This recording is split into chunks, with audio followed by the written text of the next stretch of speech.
जी अस्सलाम वालेकुम जी। बिस्मिल्लाहिर्रहमानिर्रहीम। जी मेरे भाइयों,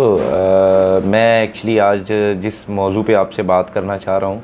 वो बहुत ही मेरी नज़र में बहुत अहम है, और मैं इस चीज़ को आपको इस चीज़ के बारे में बताना चाह रहा हूँ कि एक्चुअली हमारे जो आजकल नौजवान हैं उनके अंदर एक बाहर का एक आप कह लें कि एक नशा हो चुका है कि जी हमने अब्रॉड जाना है, हमने जी उधर जाना है, इधर जाना है। तो मैं चूँकि अभी कुछ अर्सा पहले ही एक एजेंट के कहने पे यहाँ पे दुबई में आया। वहाँ से मुझे जो है वहाँ पे जो मेरा कॉन्ट्रैक्ट लेटर साइन हुआ उसमें 3500 दिरहम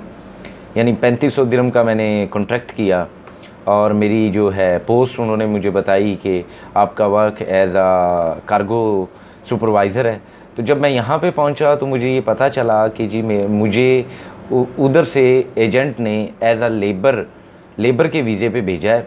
और जब मैं यहाँ पे आया और मुझे उन्होंने एक बेलचा पकड़ा के और रोड के ऊपर खड़ा कर दिया कि जी जो मट्टी जो है ये रोड के साइड से साफ़ करनी है, तो उस वक्त मुझे पता चला कि जी ये तो बिल्कुल सरासर गलत है। ये जो हमारे एजेंट उधर हमारे नौजवानों को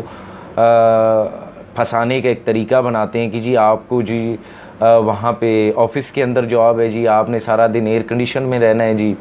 आपका जी अक्सर हमारे यहाँ एक चीज़ चली हुई है कि जी वहाँ पे जी आपको पैकिंग के काम पे भेजने हैं, आपने बिस्किट पैक करने हैं। इंडोर जो है आपका वर्क है उसमें कोई आपकी गर्मी नहीं है, कोई कुछ नहीं है, एयर कंडीशन माहौल है जहाँ पे आपने बैठना है। तो वो तो जब हम यहाँ पे आते हैं और हमारे साथ जो बीतती है या जो हमारे ऊपर हम बर्दाश्त करते हैं वो हमें पता है। तो मैं यही आपसे गुजारिश करना चाह रहा हूँ और अपने इस वीडियो से आपको यही चीज़ बताना चाह रहा हूँ कि प्लीज़ जब भी आप कहीं पे भी जाना चाहें तो इन एजेंटों की बातों से थोड़ा बच के, क्योंकि आपको आजकल ग्लोबल वर्क है, ग्लोबल वर्ल्ड है, तो हर किसी को तो जी मैं बता रहा था आपको ग्लोबल वर्ल्ड है आजकल। आपको एजेंट बताता है कि जी आपकी फ़लाँ कंपनी है, फ़लाँ कंपनी में आपका वर्क है, तो आप उसको गूगल पे और दूसरी तीसरी साइट से जो है आप उसको देख सकते हैं आया कि वो कंपनी है भी कि नहीं, वहाँ पे वैकेंसीज़ हैं भी कि नहीं।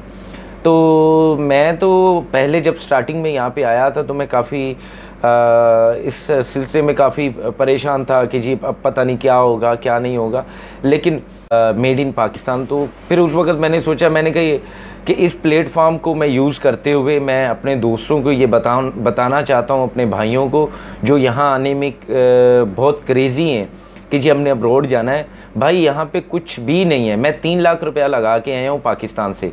और यहाँ पे आके मेरी सैलरी लगी है 720 दिरहम, यानी कि पाकिस्तानी अराउंड कोई 19-20,000 बनता है। 19-20 हज़ार रुपये के लिए मैं 3 लाख वहाँ से लगा के, और यहाँ पे जो परेशानियाँ और जो तकलीफ़ें मुझे जिनका मुझे सामना करना पड़ रहा है, उससे बेहतर ये था कि मैं अगर पाकिस्तान में, आप देखिए पाकिस्तान में हर चीज़ अवेलेबल है। आप वहाँ पे, मैं समझता हूँ कि आप अगर फ्रूट की कोई एक ठेला लगा लें ना, तो उससे भी आप इससे ज़्यादा कमा सकते हैं। तो आप इधर 3-4 लाख रुपया लगा के जब इधर आते हैं, आपको सैलरी मिलती है 10 से 15 हज़ार, 20 हज़ार, मैक्सिमम वो 25 हज़ार देंगे। तो आप ये सोचें कि हम वहाँ से अपने माँ बाप से, अपने बहन भाइयों से दूर हैं, और यहाँ पे हम आके 20 हज़ार के पीछे इतनी तकलीफ़ें बर्दाश्त कर रहे हैं, इतना पैसा लगा के हैं, हमें किस चीज़ का फ़ायदा है। सो लिहाजा मैं आपसे यही गुजारिश करूँगा कि आप जितना भी हो सके बाहर आने की सोच अपने जहन से निकाल दें, क्योंकि मुझे भी बहुत क्रेज़ था और मैं उस क्रेज़ का जो है उस क्रेज़ के अंजाम पे पहुँच चुका हूँ, और उसका जो बदला मुझे मिल चुका है।